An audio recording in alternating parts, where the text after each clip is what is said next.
Yo, welcome back to the channel. So today we're going to be taking a look at this.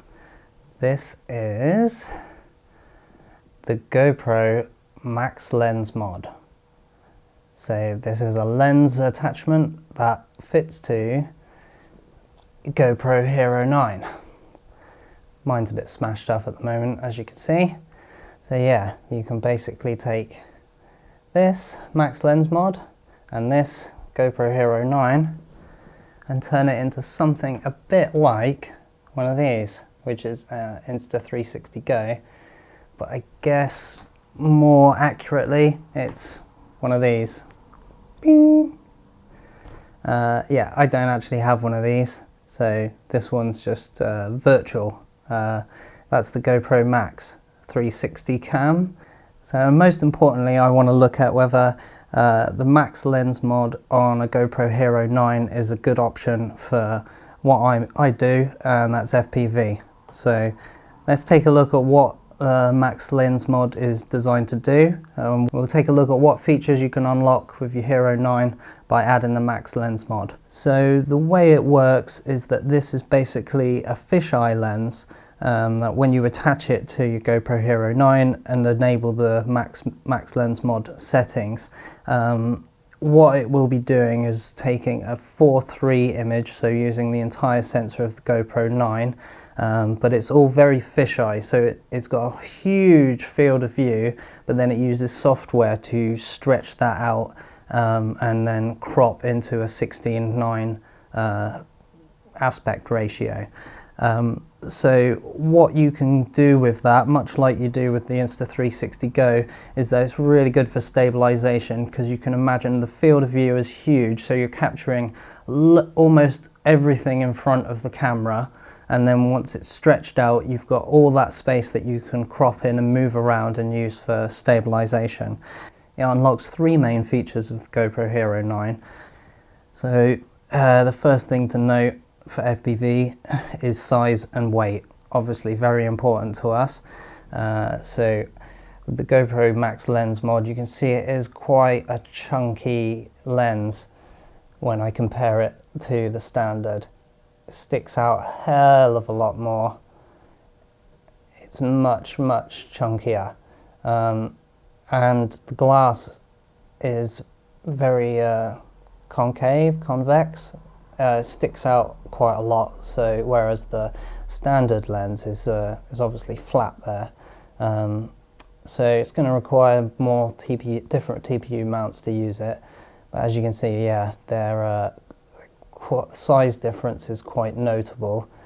So in terms of weight, what does that mean? Well, GoPro Max Lens mod weighs 22.7 grams more than the standard lens. 22.7 grams more, which is a lot. It is a lot. It's more than 10% of the GoPro. It's probably about 15%. That's how much. That's how much weight it adds to your GoPro Hero 9, which is already the heaviest GoPro they've ever released, and the downside to the awesome quality. I really like running my Hero 9. This one is completely bust. You can see I've completely messed up the rear screen. The front screen is gone as well, and it doesn't turn on. So yeah, that's on RMA at the moment. So yeah, for all that extra weight, it's going to have to, you know, give quite a big benefit over not running it and using ReelSteady instead, because I mean, this isn't a new product. They announced it with the GoPro 9, but it's just been out of stock for forever. And I finally noticed that GoPro had them in stock just before Chinese New Year, so I ordered one in. Yeah, so I mean, yeah, as I said, the benefit of using this over this with ReelSteady has got to be quite a lot to just add all that weight to your quad. Max stabilization. So like hypersmooth, but they call it unbreakable hypersmooth. So it's a new, maybe a more advanced form of stabilization. like I was saying, it uses the fisheye, stretches it out, and it has a lot of room to move around, so you can imagine it can stabilize quite nicely using the onboard gyro. So that's a lot like using the standard lens and running it through ReelSteady, using the gyro data and cropping and warping the image around to create stable footage.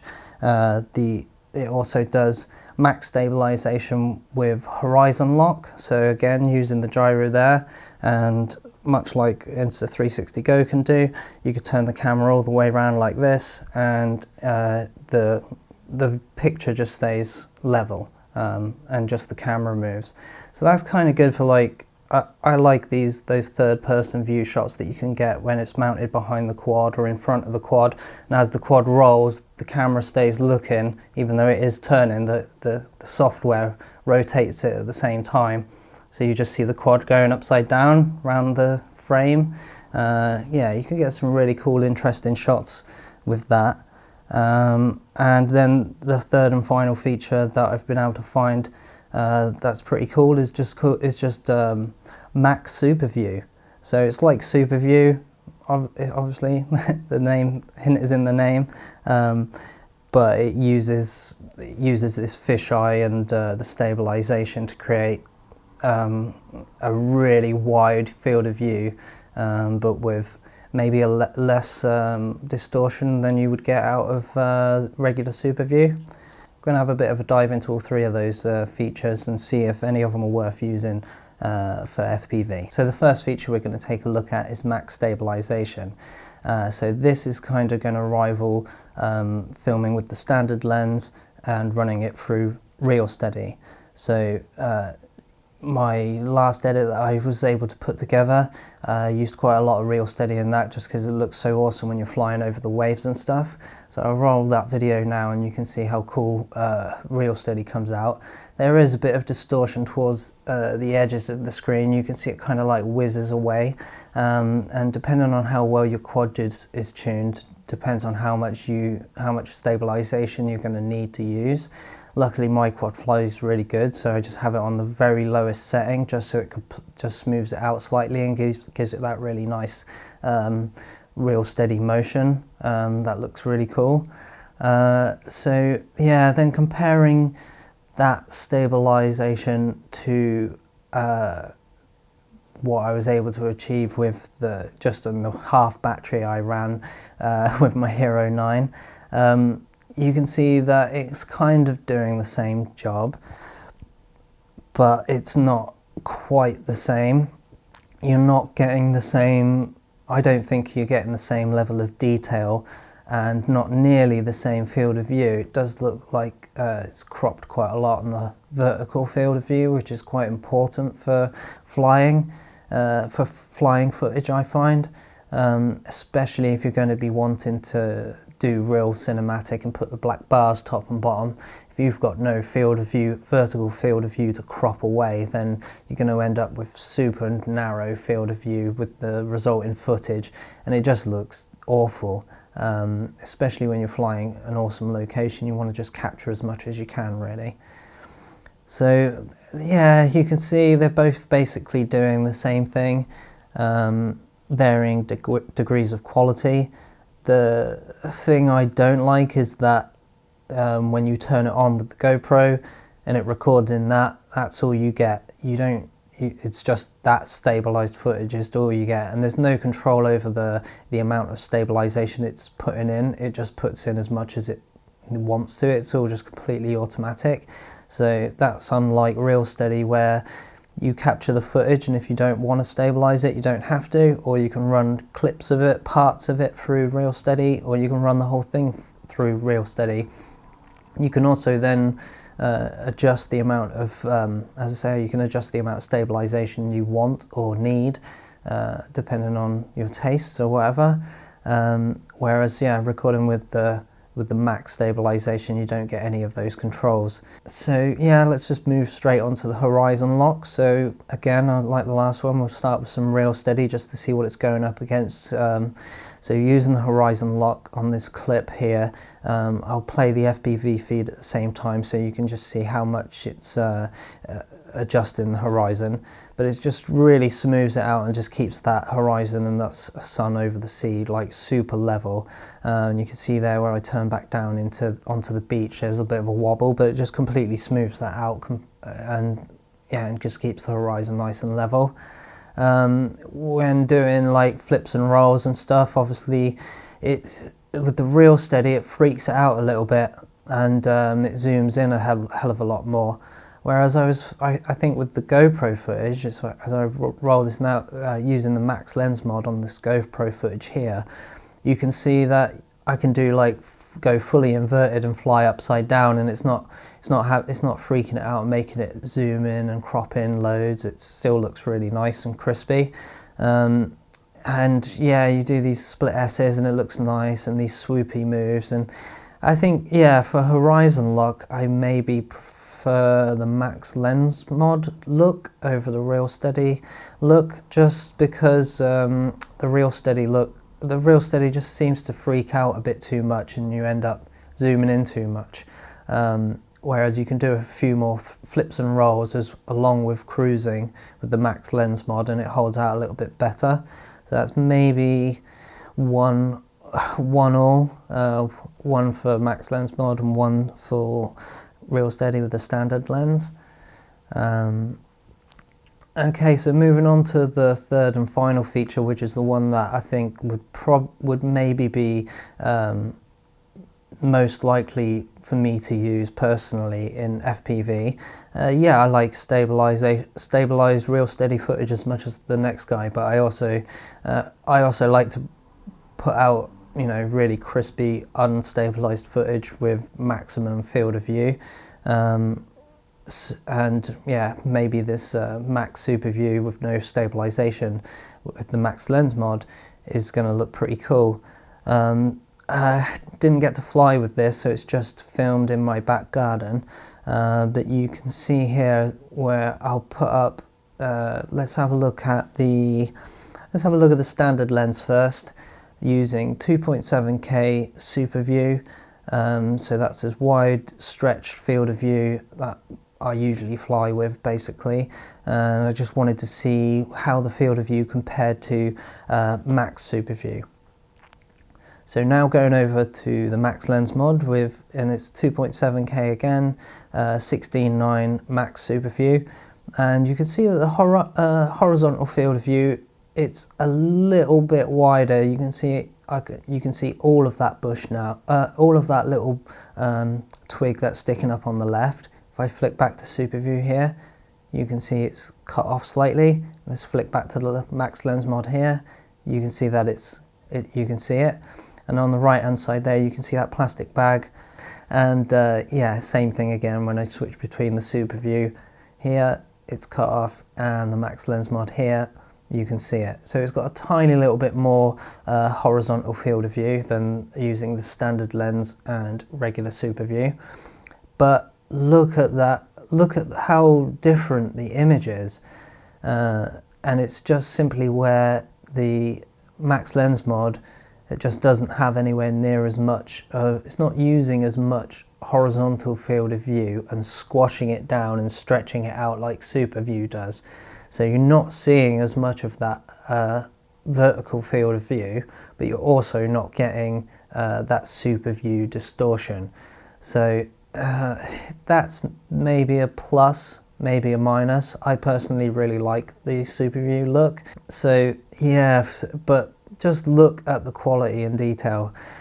Look here at the Max Lens mod. You can see it's kind of, the colors, they're a little bit all smudged together, and you can see, you look at my my concrete back garden there, and you see the moss on the ground.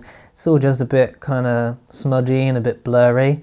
And I switch back to this now, which is the standard lens with the Superview, standard Superview, and it's just got so much more detail there, way more detail. And I can only put that down to the fact that it's not having to take a fish-eyed look and then stretch it out with software, which must just lose quite a bit of image, especially 2.7K. I'll do some further testing, and when I get my Hero 9, I'll do some further testing and see if 1080p and other output sizes maybe improve the quality, because it hasn't got to produce such a big image. But I really don't think it's going to. So unfortunately, I kind of think that that's a no for me.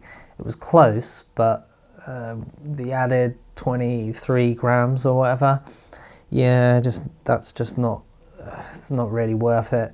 Maybe for some people who really can't stand the Superview look or need a less distorted image and still need a super wide field of view, maybe this is a really good option. I mean, the things that are looking blurry and that, they're quite close to it. So if you're flying along, like at the beach or whatever, if you get an ND filter on this as well and going with motion blur, then it's not going to matter so much about that foreground detail, as long as the rest of the image is looking nice and crispy. So there you have it. I've had a look at the three main features of the Max Lens mod and how they compare to not using the Max Lens mod and what you can get with ReelSteady.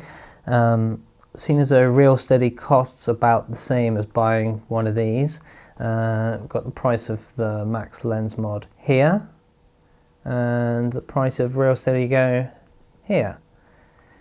So yeah, they're pretty close. And yeah, obviously the ReelSteady Go doesn't come with the additional weight and lack of durability of this. It's quite heavy, obviously, the lens. You take a crash and it's quite likely to rip off, although the 9 is metal fixing, whereas like the 7 is plastic, so the lenses would quite easily pop off. These do seem a hell of a lot more secure, and you can see it's actually got it's got a piece of metal all the way around it, whereas before it used like two little metal clips and they'd often break. I'm speaking by experience because I broke one yesterday. So yeah, if you're looking to get similar results that you get with this, but with higher quality that you would normally get with this, it could be a good option for you. I think third-person view filming is where the Max Lens mod is really going to shine. I love the stuff that people get with this little thing, putting it out on a stick out the back or the front, filming, and seeing the quad move around in different ways. Yeah, it's just yeah, another perspective. It looks cool. So being able to do it and get much, I mean, the quality between this with the Max Lens mod and this is just insane. It's so much better. This only outputs 25 frames a second. This can do 60, super wide field of view. So yeah, I'd rather use this over this, but obviously there's an absolutely gigantic weight difference. This lens alone weighs almost the same as this whole camera, so they have different purposes. This is perfect for little micros. This is perfect for bigger quads where you want to get a third-person view shot, or obviously it's prime for 5-inch, I think. But yeah, with the GoPro MAX Lens mod on it, absolutely going to be an absolute banger of a camera for getting those third-person view shots. The only thing that I mean, I'm not into Cinewhoops, but maybe it would be quite good for that. Cinewhoops are used a hell of a lot for filming houses and doing like those virtual tours and things.